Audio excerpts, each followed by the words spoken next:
Well, welcome back, my friends, to another rousing rendition of Choir Boys Cutlery Outdoors, a Toor Camp Axe rendition, if you will. Before we get into it, there was a time in this country where 22 veterans a day took their own lives. That number's decreased, it's going down, but we've still got a long way to go, vets. You have a place here, you're welcome here. We're back to Blue here, we support Leo. How do you do that, Scab? Well, we don't break the damn law anymore. And finally, if you are an addict, never quit quitting. So, let me hit the shout outs real quick and then we'll move forward. We've got our standing ones. Donnie B. All Days headed to 10,000. Joe Steel Forged and Fire Sword and Knife headed to 2,000. Eric Hussein and Carl Ruger, they're both coming up on a big milestone of 1,000. There will be links in the description. Guys, please check the links in the description below for shout outs. Please check my community page. There's a lot of great content creators on there. Well, thanks to JR, today we're going to do a demonstration of the Toor, T-O-O-R, Camp Axe. 100% made in America, straight up badassery. Now, oftentimes I say I am a novice at best. You are going to see that in action today. Here's the thing, guys. I love all blades. All blades. I love axes. I love hawks. I love tomahawk. I love all of it. I got tongue tied there. I forgot what all I loved. If it's got a blade, if it's sharp, if it chops, I love it. My wheelhouse is big stuff. Now, this Toor Camp Axe, let me give you some specs on it. It's D2 steel. The overall length is 12 inches. The head length is 4 1/4. The handle length is 10. The handle material is G10. The blade thickness is 1/4 inch. It's a 57 to 59 Rockwell. It's 1.4 pounds. Now, here's the deal. It does come with a leather sheath. I showed you that. It's coated in KG gun coat.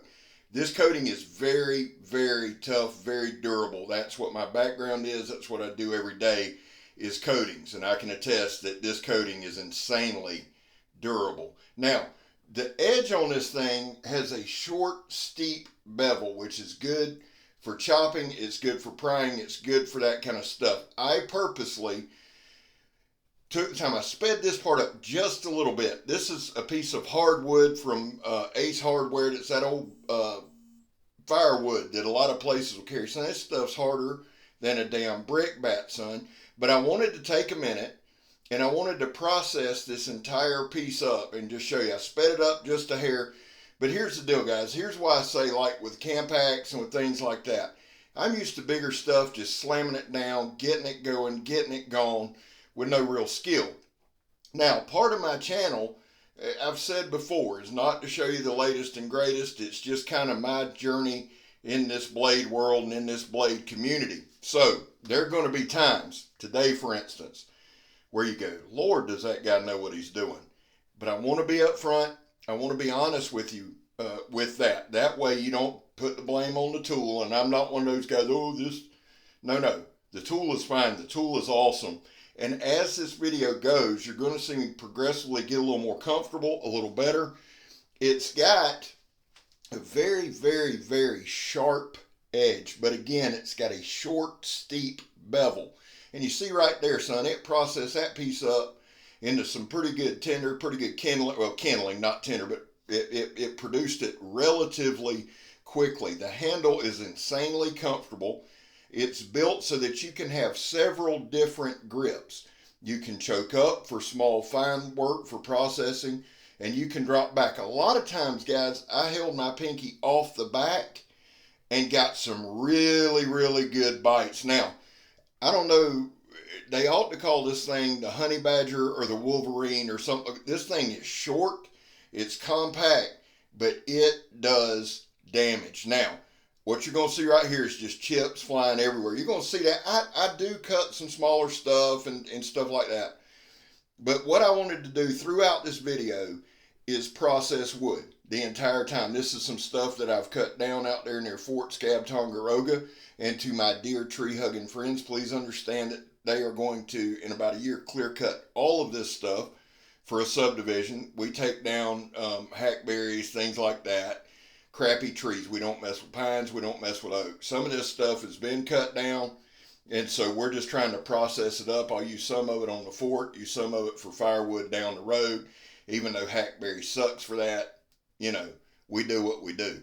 But again, right here, this axe, and I think one thing that I love about this tomahawk, and I love tomahawks, but the one thing that I do love about this is that it is compact, yet it packs a hell of a punch. Now right here, this is one of my favorite kind of tests. Now I've got it wedged in there. Later on you will see me holding it freehand and chopping, but you see right there, blow after blow after blow, landing in that same spot.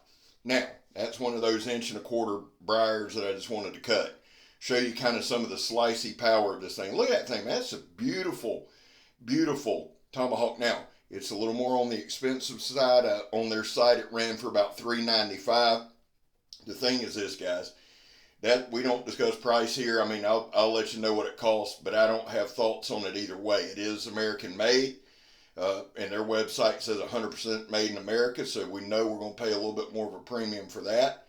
I can tell you this, having tested a hawk from Ryan Pearson, having tested a couple more handmade, American-made hawks, there is a difference. Now, I love all my hawks. Y'all know that. Cold Steel, CRKT, all of that. But I'm blessed and I'm fortunate to have guys like JR and Timbo Forth and all of Jacob Lamb, everybody who's like, Scab, do you want to try this out? Kevin, Lefty EDC, let me try out that Ryan Pearson. I'm blessed to be able to test this stuff. So I want y'all to understand. That's why a lot of times I'll say, hey, we're not the damn QVC channel. I just want you to take you on my journey of learning how to use the equipment. Maybe you can pick something up. Maybe you're waiting to pull the trigger on it. And maybe you can watch a demonstration and go, yep, that guy's an idiot with an axe. But I'm going to buy it anyway. So that's just kind of the thought process there. I will say this. I spent 2 or 3 hours making this video. Well, closer to 4 or 5, honestly. A lot of chopping. Very, very, very little wear and tear on my hands. That's a lot of chopping, guys. And of course, I miss here and there. Sometimes I do that for comedic effect. Sometimes my eye floats. It just depends on the day there. Now, I'm chopping these vines here for a specific reason. One is, I hate them.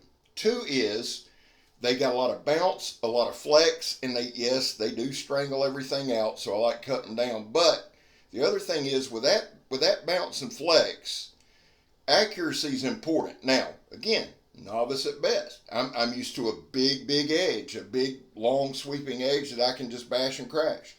So on some of these, I had to slow down, take my time. But I'm telling you, when we made contact, this axe right here did the trick. So what am I saying? I'm saying it's user error. If you've got a good skill set, if this is something you do day in and day out, and guys, I highly recommend, every day, work with a knife. You can whittle. If you're a hawk guy, go out and process. You can buy firewood, process, use your stuff every day. Don't wait till you need it to use it. That's why I like being in the woods. Yes, I do a lot of content. Yes, it's phenomenal. I know. But at the same time, guys, it keeps me in practice. This weekend, I took my grandson camping. Had a ball, had a blast. No problem starting a fire. Why? Because I do it all the time. No problem cutting up firewood. Why? I do it all the time. That's my little rant there. Use your stuff as much as you can. I know weather dictates, blah, blah, blah. But if you can, use it. Right here, we get that choked up grip. Now look, again, you see wood chips flying. This thing, it doesn't have to be big to be a beast. This thing is savage, man.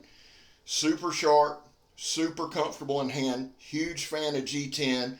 I love the way, the ergos of the handle. Really, really, really love the ergonomics of the handle. Very comfortable. And a lot of times, guys, I could have probably made this an 8-minute video. I know that. But a lot of times I get out there and it's a stress relief. It's having fun. And I try to pick the best footage, and I'm trying to cut out a lot of the bullshit. I'm trying to give y'all from start to finish chopping, cutting, slicing footage, and not just footage of my ass as I'm walking away from the camera. Although that's phenomenal, I know a lot of you could do without it. So right here, this is kind of the last segment of this video.